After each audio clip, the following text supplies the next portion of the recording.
Very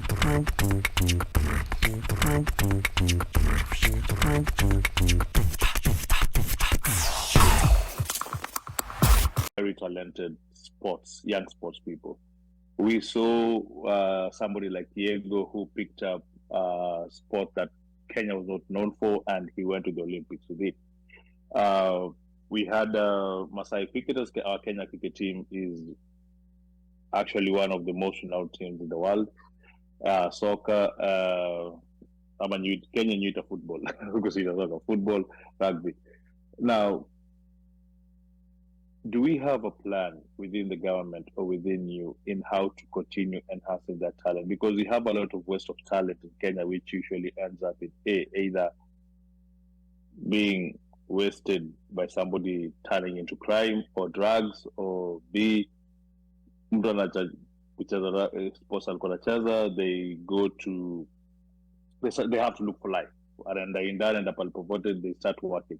Now, I know back in the day, we had a lot of Kenyans who came to the States because of sports scholarship. There was some kind of program between the two governments that allowed that. Is there any plan on reviving things like that? We have sports academies which look for talents here in America. We have two Kenyans who are playing the MLS who came from a sports academy system. Is there a plan of the government working to integrate to be able to help those talents back home that can actually get away to build their future here? Yeah, so I'll speak for the couple which I've been involved in. I'm involved with the LA Marathon. The consulate is deep into the LA Marathon, and I know that the LA Marathon wants to be the hub or the nursery that the next big runner of the world is discovered.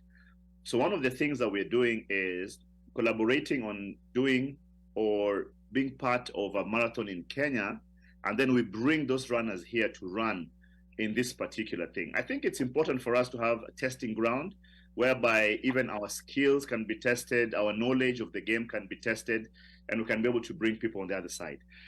Sports scholarships and opportunities are something that our PS for Sports, who's coming next week to LA, is coming here to, in particular, to look out for and to be able to encourage colleges, universities to be able to take up our students and bring them on this side, and for that to be able to go on. So let's look out for a lot of robust opportunities coming up and programs that shall be able to allow young people from Kenya to come here and also to be able to do that.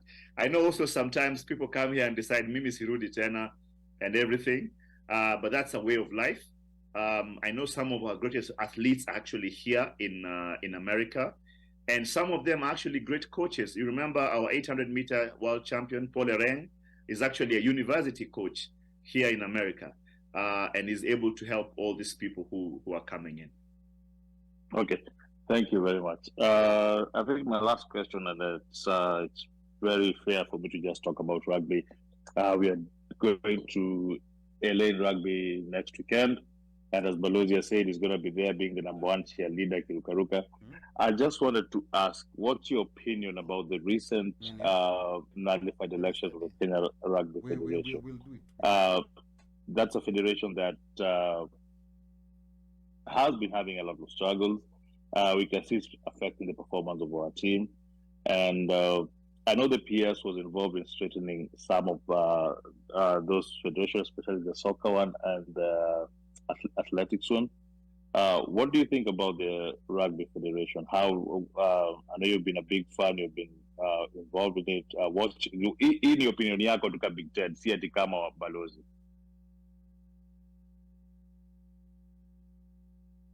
Sorry. First of all, I want to. Sorry, yes, I'd muted my mic. First of all, let me just speak to an aspect that I keep on quoting every time, and I'm a spiritual guy. I'm a believer, and one of the things I keep on quoting is a verse in the Bible which says that the heart of man is deceitful and utterly wicked. Unfortunately, that these associations or federations are run by human beings.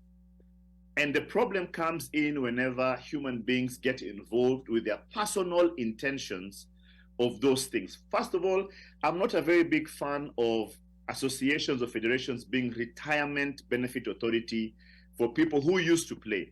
So now, because you don't have anything to do, you just come. Now, if you bring your skill to the table, because also skill is built, that I accept.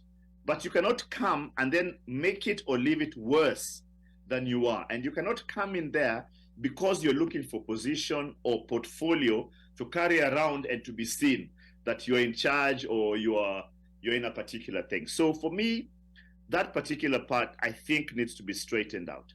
I have been involved with trying to put in policies for sports association and federations. And let me tell you, guys speak about cartels in Colombia and other places. I want to tell you, cartels worldwide are in sports. Why? Because of the amount of money, exposure, and personal interests that are in those things. But that is why a country like Kenya takes a step and says, you know what, we shall straighten out this thing. It may cost us now or in the future, but we shall straighten it for the purposes of where we are going to. Without diving too much, because I don't want you to bring up that particular conversation, I think it will be important for sports associations. I understand about the magnanimity of this association and it being independent, etc. But if you're going to represent a country, surely the government, who we shall all cry for, and many times we end up crying for the government for a responsibility that we have given an association and surrounded the association whenever government tries to touch. We cannot blame government for football, yet we don't want government to intervene when football is going down. You will not blame government for boxing, and yet when government wants to intervene, you want to cause fracas. So when you want help, government give us. But when you want government to police that particular thing, that we have a case. I think it's a matter of us guys being able to say, listen, government, we shall hold you responsible because we pay taxes, or as you guys say, we are doing remittances. But government also should be able to give an opportunity to go in there and set the house straight. That's my own personal perspective and opinion.